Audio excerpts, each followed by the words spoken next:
ఒక శ్లోకం చదువుతాం. మనము మన సాంగత్యాన్ని మనం చూసి చేసుకోవాలి.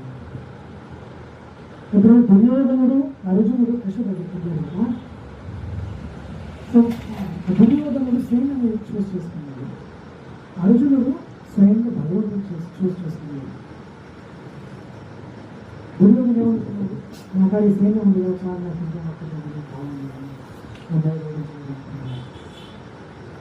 భీషణిగా అంటాడు, అయ్యా నువ్వు పార్టీనే చూస్ చేసుకున్నావు తప్పు, ఇంకా విజయం పొందాలని ఎలా ఊహిస్తున్నావు అయ్యా నువ్వు అని భీషణిరాముడు అంటాడు.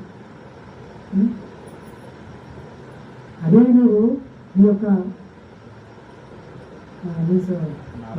కృష్ణుడిని చూస్ చేసుకొని చేస్తే వచ్చేది కాదు, ఇటు వచ్చేది కూడా కాదు కదా. ఇంకా అన్ని ఏముంది, జనులు దుర్యోధన్ లాంటి వ్యక్తిని చూస్ చేసుకుంటున్నారు. దుర్యోధన్ లాంటి వ్యక్తిని చూస్ చేసుకొని నేను విజయం పొందాలి అనుకుంటున్నారు ఈ జనులందరూ. సో విజయం పొందుతారా? మరి పొందలేదు. అదే మీరు యుధిష్ఠిర మహారాజు లాంటి వ్యక్తిని చూస్ చేసుకుంటే విజయాన్ని. సో మనం కూడా మన అమ్మనాన్ని మనం చూస్ చేసుకునే అవకాశం మనకి లేదు, మన అక్కడికి అమ్మను చూసుకునే అవకాశం మనకి లేదు.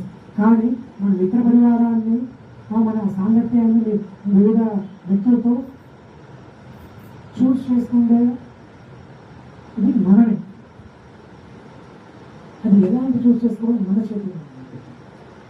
దుర్యోధన లాంటి వ్యక్తులు చూస్ చేసుకోవాలనుకుంటున్నారా, విజయం గురించి మర్చిపోండి.